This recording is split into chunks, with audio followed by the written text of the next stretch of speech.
नमस्कार, किस्सा गोई का एक और अंक लेकर हाजिर हूं मैं प्रवीण दुबे। किस्सा गोई में आज बात करेंगे उज्जैन के फ्रीगंज में अभाव में रहकर पले बढ़े उस मेधावी लड़के के जीवन की, जिसकी 5वीं तक की पढ़ाई शासकीय स्कूल बुधवारिया में और उसके आगे की पढ़ाई जीवाजीगंज स्कूल से हुई, जिसकी मेधा को देखकर उनके गुरु शालिग्राम उन्हें अपने पास रख लेते हैं, पढ़ाई का खर्चा तक उठाते हैं। वो लड़का जब किशोर वय हो जाता है तभी से संघ की शाखाओं में जाने लगता है, अखिल भारतीय विद्यार्थी परिषद में शामिल हो जाता है। उसे लाठी भांजने का भी शौक है, साइकिल चलाने का भी शौक है, जो योग को अपनी नियमित दिनचर्या का हिस्सा बना लेता है। वो कृष्ण भक्त भी है, अपनी धार्मिक नगरी के गौरव को बनाए और बचाए रखने के लिए अपनी जवानी के दिनों से ही प्रयासरत है। वो जो अपने चाचा की दुकान में बैठकर भजिए भी बेच लेता है और जरूरत पड़ने पर पूरे शहर को एकजुट करके शहर बंद भी करा देता है किसी भेदभाव के विरोध में। लक्ष्यनिष्ठ है, क्रमशः सीढ़ियों पर पैर रखना उसे पसंद है। एक साथ 2 सीढ़ियों को पार करने में क्या जोखिम संभावित है, ये वो बेहतर जानता है। वो रिश्तों को शिद्दत से निभाने और संबंधों के आगे पद को बोना करने में संकोच नहीं करता। वो तब का युवा, अब के दक्ष राजनेता हैं, अपने से उम्र, कद, अनुभव और सियासी शतरंज के माहिर खिलाड़ियों को भी बखूबी साधे हुए। रबर को कहां और कितना खींचने तक उसकी इलास्टिसिटी बची रहेगी, कब वो बीच से टूट सकती है, ये सब उन्हें पता है।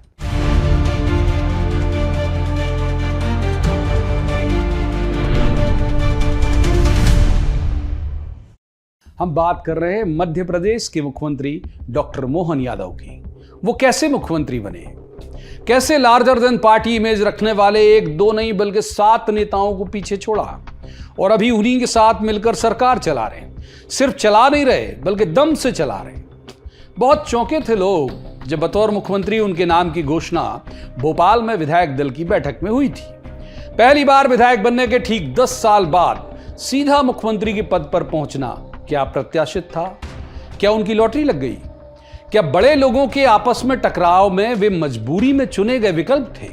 नहीं, ये सब गलत बातें। संघ अपनी नर्सरी के प्रत्येक पौधे के पोषण पर विधिवत ध्यान रखता है।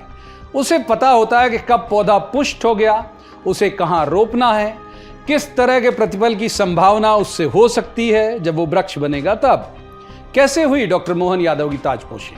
पहले बात करते हैं उस समय की जब संघ और बीजेपी ने आम राय होकर यह तय कर लिया था कि किन किन राज्यों के मुख्यमंत्रियों के चेहरे बिकाऊ और जिताऊ मटेरियल नहीं रहे। महीना था सितंबर, साल था 2021। बीजेपी ने गुजरात के मुख्यमंत्री विजय रूपानी को हटाया और नया मुख्यमंत्री वहां बना दिया। वो सिर्फ एक राजनीतिक बदलाव नहीं था, एक संदेश था जिसका मजमून सिर्फ उसके लिए नहीं था जिसके लिए लिखा गया है, बल्कि बीजेपी का शीर्ष नेतृत्व चाहता था कि एमपी सहित उन सभी राज्यों के मुख्यमंत्री इसे पढ़ लें जहां सीएम की ग्राह्यता में गिरावट आ रही है। एमपी में भी यह तय था कि शिवराज सिंह चौहान बदले ही जाएंगे। फिर विकल्प कौन होगा, यह सवाल संघ और बीजेपी दोनों के पास था ही। वो था पहले से ही डॉक्टर मोहन यादव।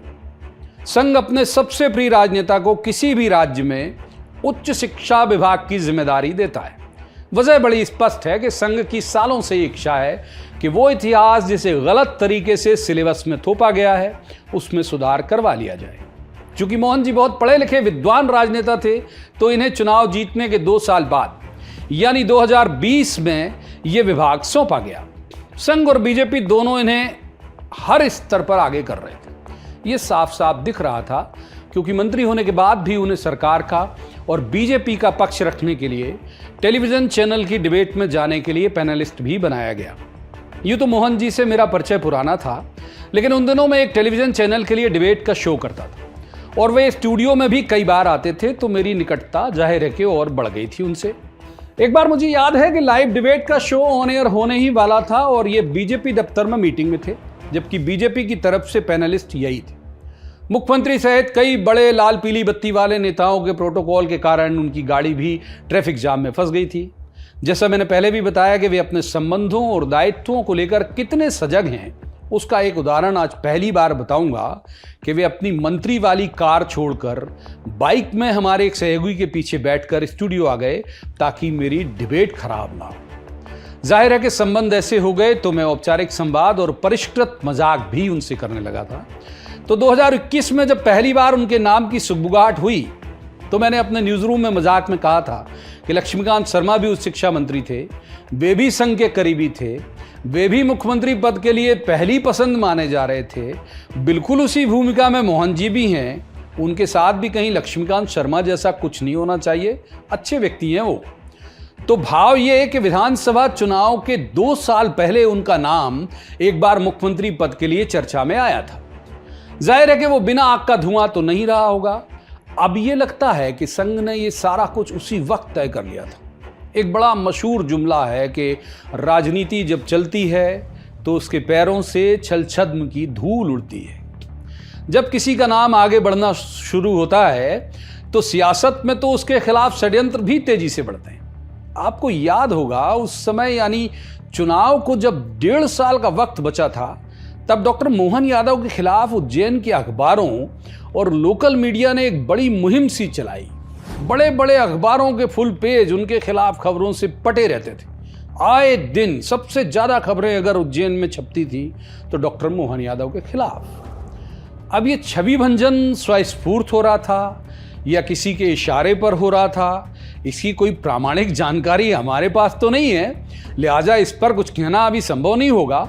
लेकिन हुआ तो जरूर है ये, क्योंकि इसके डॉक्यूमेंटल प्रूफ भी हैं। टिकट वितरण के वक्त भी प्रयास यही हुए कि इन्हीं खबरों को आधार बनाकर उन्हें चुनाव लड़ने से वैसे ही रोका जाए जैसे एक बार और भी पूर्व में किया गया था। मगर मोहन जी इस भाव में निश्चिंत थे कि उनको होगी फिक्र मेरी जिनका कहलाता हूं मैं। वो चुनाव लड़े तब भी बहुत से कर्तव्य कुछ सरकारी विभागों की तरफ से पर्दे के पीछे से किए गए। आखिरकार कांग्रेस उम्मीदवार चेतन प्रेमनारायण यादव के खिलाफ 12,941 वोटों के अंतर से मोहन यादव ने जीत हासिल की और उज्जैन दक्षिण सीट से वे विधायक बन गए। अब थोड़ा एक बार और पीछे चलते हैं। वो इसलिए क्योंकि पीछे जाने पर बहुत सी बातों को बिखरे हुए मोती की तरह समेटेंगे तभी तो माला पूर्ण आकार लेगी। तब के मुख्यमंत्री शिवराज सिंह चौहान ये समझ तो चुके थे कि इस बार बतौर मुख्यमंत्री उनकी दावेदारी संकट में तो है। शिवराज किसी भी सूरत में पार्टी के उस अंदरूनी सर्वे को झुटलाना चाहते थे कि वे अब एमपी में अलोकप्रिय होते जा रहे हैं या सिर्फ उनके चेहरे पर पार्टी को वोट में नहीं मिलेगा। उन्होंने मार्च 2023 में लाडली बहना योजना की घोषणा की, जिसके अनुसार महिलाओं को बिना कुछ किए घर बैठे 1200 से 1500 रुपए मिलने का दावा किया गया। उस समय तक बीजेपी मुफ्तखोरी की किसी भी योजना के खिलाफ थी, लेकिन शिवराज इस योजना के लिए जिद पर न केवल अड़े रहे बल्कि 10 जून 2023 को इस योजना की पहली किस्त भी महिलाओं के खाते में ट्रांसफर कर दी गई। आपको याद होगा चुनाव प्रचार के लिए प्रधानमंत्री नरेंद्र मोदी से लेकर अमित शाह सहित जितने भी बड़े नेता एमपी में आए उनमें से किसी ने भी शिवराज की इस योजना का जिक्र भी अपने भाषण में नहीं किया। वजह यही थी कि मुफ्त खोरी की योजना को लेकर पार्टी ऐसी रेवड़ियों बांटे जाने के सिद्धांततः खिलाफ थी। केंद्र संकेत देता रहा कि शिवराज उस संकेत को मानिए, इस योजना को ज्यादा प्रचारित मत करिए, लेकिन शिवराज जी उस संकेत को मानने को तैयार ही नहीं थे। 25 सितंबर 2023 को बीएसटीवी का एक बड़ा कार्यक्रम एमपी का मैनिफेस्टो भोपाल के एक होटल में चल रहा था। कई बड़े दिग्गज बीजेपी नेता, केंद्रीय मंत्री उस मंच पर थे। जिस वक्त नरेंद्र सिंह तोमर मंच पर थे और मैं ही उनका इंटरव्यू कर रहा था, तभी अचानक बीजेपी के विधानसभा उम्मीदवारों की लिस्ट आई। नरेंद्र तोमर, प्रहलाद पटेल, कैलाश विजयवर्गीय, फग्गन सिंह कुलस्ते, राकेश सिंह, रीति पाठक जैसे नाम उसमें देखकर मंच पर मेरा चौंकना भी वाजिब था। मैंने तत्काल नरेंद्र सिंह तोमर से सवाल किया कि नरेंद्र तोमर आप ही हैं या आपका कोई हमनाम है। उनके चेहरे के भाव से यूं लगा कि शायद उन्हें भी पता नहीं था कि पार्टी ने उन्हें विधानसभा चुनाव लड़वाने के लिए दिल्ली से भोपाल भेज दिया। बहरहाल ये बहुत बड़ा टॉकिंग पॉइंट बना, इस लिहाज से भी कि बीजेपी ने अपने इलाकाई क्षत्रपों को अपने अपने इलाके को जिताकर लाने की जिम्मेदारी देकर मास्टर स्ट्रोक खेल दिया। अब चुनाव के नतीजे आने तक इन्होंने पूरी जान झोंक दी। उस दिन संयोग से बीएसटीवी के मंच पर वे सारे केंद्रीय मंत्री मौजूद थे जिन्हें पार्टी ने विधायक बनाने के लिए भेज दिया था, मगर उनके चूंकि सत्र खत्म हो गए थे और वे मंच से जा चुके थे, लिहाजा तत्काल उनकी कोई प्रतिक्रिया नहीं आ सकी। बीजेपी ने दांव खेला, सारे बड़े नामों को अपनी उपयोगिता साबित करने के लिए मैदान में उतारा और संतुलन का सिद्धांत भी प्रतिपादित कर दिया। आशा का बीज भी रोप दिया कि जो जीता वही सिकंदर जैसा भाव आपके मन में बना रहे। हुआ भी यही। पसीने आ गए बड़े बड़े नेताओं को अपनी सीट जिताने में। फग्गन सिंह कुलस्ते तो चुनाव ही हार गए, जबकि टिकट मिलने के बाद सभी को लगने लगा था कि चुनाव जीतते ही उनका मुख्यमंत्री बनना लगभग तय है। नतीजे जब आए तो उसके बाद कुलस्ते को छोड़कर ये सभी दिग्गज जीत कर आ गए। सभी को ये लगने लगा कि बस अब उनके हाथ में ताज रखने की औपचारिकता मात्र ही शेष बची है। शिवराज को ये लगने तो लगा था कि उनके लिए द्वार बहुत सकरा कर दिया गया है, लेकिन वे जिस तरह के जीवट वाले नेता हैं उन्होंने आखिरी वक्त तक हार नहीं मानी। मगर पार्टी ने उन्हें साफ कह दिया कि इस बार वे नहीं होंगे। प्रदेश अध्यक्ष ब्राह्मण हैं तो संभव है कि मुख्यमंत्री ओबीसी हों, और इस लिहाज से प्रहलाद पटेल ने खुद को लगभग सीएम मान ही लिया था। 11 दिसंबर यानी चुनाव जीतने के 8 दिन बाद बीजेपी ने विधायक दल की बैठक बुलाई। हवाओं में इतनी तेजी से प्रहलाद पटेल का नाम तैरा कि खुशामद करने वाले पुलिस अधिकारी तत्काल प्रहलाद पटेल के भाई जालिम सिंह पटेल के बाणगंगा वाले घर की सुरक्षा उन्होंने वीआईपी प्रोटोकॉल के तहत बढ़ाना शुरू कर दी। तब तक क्योंकि उनके पास प्रहलाद पटेल के पास भोपाल में कोई बंगला नहीं था और वो अपने भाई के घर में ही रहते थे। हालांकि इससे पहले शिवराज जी उस ट्वीट का जिक्र जरूर करना वाजिब होगा जो उन्होंने विधायक दल की बैठक के 2 दिन पहले किया था, जिसमें सिर्फ 4 शब्द थे, सबको अपनी राम राम। बस इसी ट्वीट ने यह बता दिया कि उन्हें तो पता चल गया कि वे नहीं हैं अगले मुख्यमंत्री। नरेंद्र सिंह तोमर का सवाल इसलिए भी नहीं उठा क्योंकि वे केंद्र की पसंद तभी से कमजोर हो गए थे जब किसान आंदोलन हुआ था और ठीक से वो उसे मैनेज नहीं कर पाए थे बतौर कृषि मंत्री। बच गए थे कैलाश विजयवर्गीय और प्रहलाद पटेल, जिसमें ज्यादा उम्मीद और फोकस प्रहलाद जी की तरफ था। उस समय विधायक दल की तीसरी पंक्ति में बैठे डॉक्टर मोहन यादव का नाम जब पुकारा गया तो सारे चेहरे उनकी तरफ मुड़ गए। लगा कि सब कुछ अप्रत्याशित सा हुआ है। भाजपा में कुछ भी संभव है टाइप की विवेचना हम यानी मीडिया भी करने लगा। वो इसलिए भी कि जितने बड़े नाम थे उन्हें पार्टी ने उप मुख्यमंत्री के लायक तक नहीं समझा। उप मुख्यमंत्री बने राजेंद्र शुक्ला और जगदीश देवड़ा। अब थोड़ा और पीछे चलते हैं। जैसे ही डॉक्टर मोहन यादव का नाम बतौर मुख्यमंत्री तय हुआ, उसके थोड़ी देर पहले उनकी पत्नी बाबा महाकाल के मंदिर में थी और वो दोपहर का वक्त था। आमतौर पर दोपहर के वक्त जो उज्जैन के लोकल लोग हैं वो नहीं जाते, वो या तो भस्म आरती में जाते हैं या सुबह की नैवेद्य आरती में जाते हैं। दोपहर के 2 बजे उनकी पत्नी मंदिर में थी। और ये बात उन्होंने खुद शाम को मीडिया से चर्चा के दौरान बताई थी जब मोहन जी का नाम बतौर मुख्यमंत्री अनाउंस हो गया। तब उन्होंने मीडिया से कहा कि साफ तो नहीं बताया था मोहन जी ने, लेकिन सुबह जाते वक्त वो संकेत दे गए थे कि आज कुछ बड़ा अच्छा हो सकता है। जाहिर है कि भाग्य सौभाग्य में तभी तब्दील होता है जब पत्नी की दुआ भी उसमें शामिल हो। सियासत में एक कहावत सबसे मुफीद है कि there are so many slips between cup and lips, यानी ये मोहन जी की सियासी परिपक्वता है कि विधायक दल की बैठक में अपने दोस्तों मित्रों तो दूर, उन्होंने अपनी पत्नी को भी नहीं बताया कि उनका नाम आज सूबे के नई मुखिया के तौर पर घोषित होगा। जब वो बने थे तब ये कहा था, कांग्रेस भी जिस तरह की बात उनके बारे में कह रही थी कि पर्ची वाले मुख्यमंत्री हैं, वहाँ से बने। थोड़ी सी शंका यहाँ पर जो सियासत की समझ रखने वाले लोग हैं उनके मन में भी होने लगी थी कि इतने बड़े बड़े लोग उनके कैबिनेट में होंगे, इतने बड़े बड़े, जैसे हमने पहले भी कहा कि लार्जर देन पार्टी इमेज वाले नेता, वो जो दिल्ली में केंद्रीय मंत्री रहे हैं, वो जो जाने कब से मुख्यमंत्री बनने के अभिलाषी हैं, उनके नाम उच्चारित करूंगा तो दोहराव हो जाएगा, और वो उनके डिप्टी सीएम तक नहीं है, यानी वो कैबिनेट में होंगे। तो जाहिर है कि कैबिनेट को लीड करते हैं सीएम, तो कैबिनेट की बैठक में सीएम ऑर्डर दे पाएंगे क्या इनको? बहुत सारे कयास हुए, लेकिन 1 साल से ज़्यादा का वक्त हो गया। जिस तरह की उनकी फंक्शनिंग है, ब्यूरोक्रेसी को भी लेके जिस तरह से उन्होंने ओन किया, शुरुआत में ही उन्होंने जिस तरह से दिखाया, जब एक एक्सीडेंट हुआ और ट्रांसपोर्ट डिपार्टमेंट का सिर से लेकर पैर तक उन्होंने पूरा विभाग बदल दिया, उससे लगने लगा कि इनके काम करने का अंदाज क्या होगा। ब्यूरोक्रेसी भी समझ गई कि ये स्टैंप के सीएम नहीं है बल्कि एक्ट के सीएम है। और ब्यूरोक्रेसी बहुत दक्ष होती है इस मसले को लेके कि बहुत जल्दी वो तादाद बना लेती है। उसने तादाद बना लिया। जो बड़े राजनेता हैं, जो असहज तो होंगे, जाहिर बात है होंगे ही, उन्हें लग रहा होगा कि भाई उनसे जूनियर हैं और उनसे बड़ी पोजीशन में बैठे हैं, लेकिन मजबूरी है उनकी, क्योंकि जो अंदाज है डॉक्टर मोहन यादव के काम करने का, वो ये बता रहा है कि उनका बहुत ज़्यादा कुछ बिगाड़ पाने में बीजेपी के अंदर ही लोग सक्षम नहीं है। और जैसा हमने पहले भी कहा कि जो विधानसभा चुनाव हुए कुछ एक राज्यों के, और जिस तरह से उन्होंने वहाँ पर नतीजे दिए, तो पार्टी भी ये मानने लगी कि उनका डिसीजन न केवल मध्य प्रदेश के संदर्भ में बल्कि बाकी राज्यों के लिए भी ठीक था। मोहन यादव का चुनाव ठीक है। और उसके बाद आप देखिए कि दिल्ली हमेशा से साफ खुलकर किसी के पक्ष में आता नहीं, संकेत देता है। प्रधानमंत्री नरेंद्र मोदी ने कुछ दिनों पहले ही कहा, लाडले मुख्यमंत्री, हमारे लाडले मुख्यमंत्री। और ये कहने में मुझे गुरेज नहीं है और समझने में आपको भी कोई परहेज नहीं होगा कि प्रधानमंत्री नरेंद्र मोदी किसी भी बीजेपी नेता के लिए खुलकर तारीफ करने के मामले में थोड़े से कृपण हैं। वो बहुत खुलकर नहीं बोलते।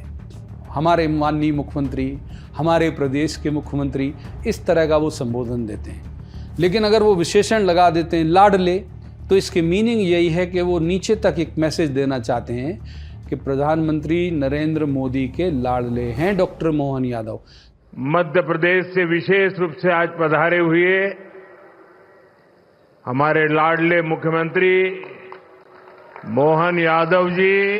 तो एक फर्क ये भी पड़ता है कि अगर कुछ सुगबुगाहट, कुछ महत्वाकांक्षाएं यदि यहाँ के नेताओं के मन में भी जोर मार रही होंगी, तो उन्हें मजबूरी में उसे दबाना ही पड़ेगा। उन्हें मुख्यमंत्री तो बना दिया गया। अब जरा एक नजर डाल लेते हैं उनके पूरे सफर पर। 1984 में उन्होंने अखिल भारतीय विद्यार्थी परिषद से अपने पॉलिटिकल कैरियर की शुरुआत की। 86 में उन्हें एबीवीपी के विभाग प्रमुख की जिम्मेदारी दी गई। यादव की छवि सड़क पर संघर्ष करने की रही है। मोहन यादव को 2003 में पार्टी ने उज्जैन जिले की बड़नगर सीट से टिकट दिया था, लेकिन वहां कार्यकर्ताओं ने शांतिलाल दवाई को टिकट की मांग को लेकर प्रदर्शन किया। यादव ने संगठन की बात को मानकर तत्काल टिकट लौटा दिया। इससे पार्टी में उनकी अलग छवि बन गई और उनका कद भी बढ़ गया। उमा भारती मुख्यमंत्री बनी तो उन्हें उज्जैन विकास प्राधिकरण का अध्यक्ष बनाया। बाद में उन्हें मध्य प्रदेश पर्यटन विकास निगम का चेयरमैन भी बनाया गया। 2013 में उज्जैन दक्षिण से पार्टी ने उन्हें टिकट दिया और वे चुनाव जीत गए। 2018 में दूसरी बार विधायक चुने गए। 2 जुलाई 2020 को उन्हें शिवराज कैबिनेट में उच्च शिक्षा मंत्री बनाया गया।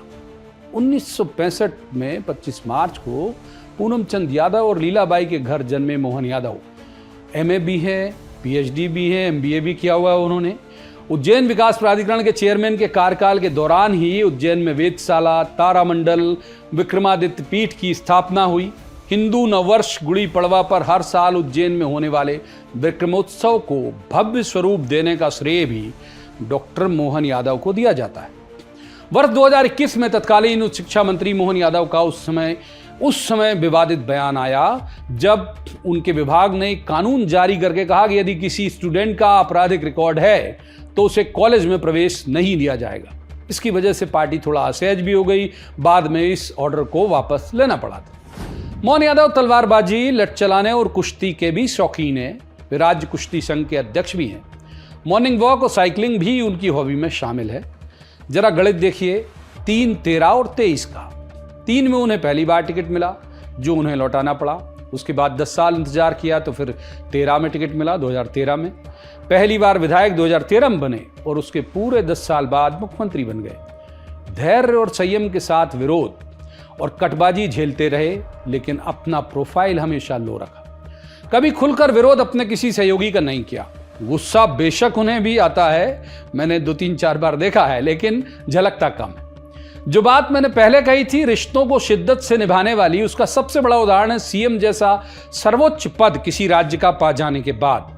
एक बार जब वो अपने दोस्त के घर फ्रेंडशिप डे के दिन पहुंच गए, अपने बाल सखा को भी बड़ा सरप्राइज दिया, सभी को अचंभित कर दिया। वे सीहोर आष्टा के रहने वाले अपने बचपन के दोस्त दिनेश सोनी के घर पर पहुंचे और उनके पिता रामचंद्र सोनी के निधन पर शोक व्यक्त किया। अपने माता पिता से वे बेहद प्यार करते थे, हालांकि अभी दुर्भाग्य से दोनों इस दुनिया में नहीं। लेकिन 2013 के चुनाव की बात है। मतदान वाले दिन मोहन यादव ने अपनी मां लीलाबाई यादव के पैर पड़े। उस दिन उनकी मां ने कहा कि चुनाव लड़ रहा है तो हार के मत आना, मतगणना के बाद मोहन यादव जीते तो सबसे पहले अपनी मां का आशीर्वाद लेने पहुंचे और बोले कि आपने कहा था कि हार के मत आना, मैं जीत कर आया हूं। मां ने उन्हें गले से लगा लिया। उनके पुराने जो दोस्त हैं वो बताते हैं कि डॉक्टर मोहन यादव ने उज्जैन विकास प्राधिकरण का अध्यक्ष रहते हुए पॉलिटिकल साइंस में एमए किया। उस समय उम्र का बंधन होने से रेगुलर प्रवेश नहीं दिया जा सकता था। बाद में तय हुआ कि प्राइवेट एग्जाम देकर एमए किया जाएगा। जब मोहन यादव की पीएचडी का वाइवा होना था उस दिन जन्माष्टमी थी। जैसे मैंने पहले भी कहा कि भगवान श्री कृष्ण के मसले पर वो इतने अधिकार के साथ बोलते हैं कि बड़े बड़े धर्मगुरु के साथ भी संवाद कर सकते हैं। हमने उनके साथ एक कार्यक्रम किया था, श्री कृष्ण पाथे। इसका आइडिया आया तब जब लोकसभा चुनाव चल रहे थे और मैं उनके साथ एक चुनावी यात्रा की कवरेज में गया था। हेलीकॉप्टर में भगवान श्री कृष्ण की लीलाओं का जिक्र हुआ तो उन्होंने जितनी बातें बताई उसी वक्त मैंने मन ही मन प्लान कर लिया कि इनके साथ एक संवाद इसी विषय पर डिटेल में होना चाहिए ताकि दर्शकों को भी ये पता चल सके कि जितने बड़े ये राजनेता हैं उतने ही अधिकार के साथ वे धार्मिक विषयों पर भी बोलते हैं।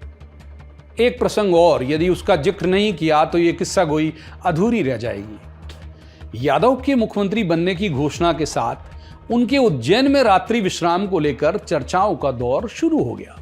किंवदंती है कि उज्जैन में कोई दूसरा राजा रात नहीं रुक सकता। महाकालेश्वर यहां के महाराजा हैं। ऐसे में प्रधानमंत्री, केंद्रीय मंत्री, मुख्यमंत्री यहां रात्रि विश्राम से बचते हैं। वे इंदौर, देवास में रात्रि विश्राम करते हैं। भारत के चौथे प्रधानमंत्री मोरारजी देसाई एक रात उज्जैन में रुक गए थे और दूसरे दिन ही उनकी सरकार गिर गई थी। कर्नाटक के मुख्यमंत्री येदियुरप्पा ने भी उज्जैन में रात्रि विश्राम किया, जिसके 20 दिन बाद उन्हें अपने पद से त्यागपत्र देना पड़ा था। शिवराज जी ने कभी उज्जैन में रात्रि विश्राम नहीं किया। पीएम मोदी सिंगस्त में उज्जैन आए थे तब उन्होंने शहर में 11 किलोमीटर दूर शहर से निनोरा एक जगह वहां पर रात्रि विश्राम किया था। अब सवाल यही था कि डॉक्टर मोहन यादव क्या करेंगे, उनका तो घर ही उज्जैन में है। महाकाल के पुजारी रमन त्रिवेदी ने एक तोड़ निकाला। उन्होंने कहा कि मोहन यादव उज्जैन में सीएम नहीं, महाकाल के सेवक के तौर पर रहेंगे।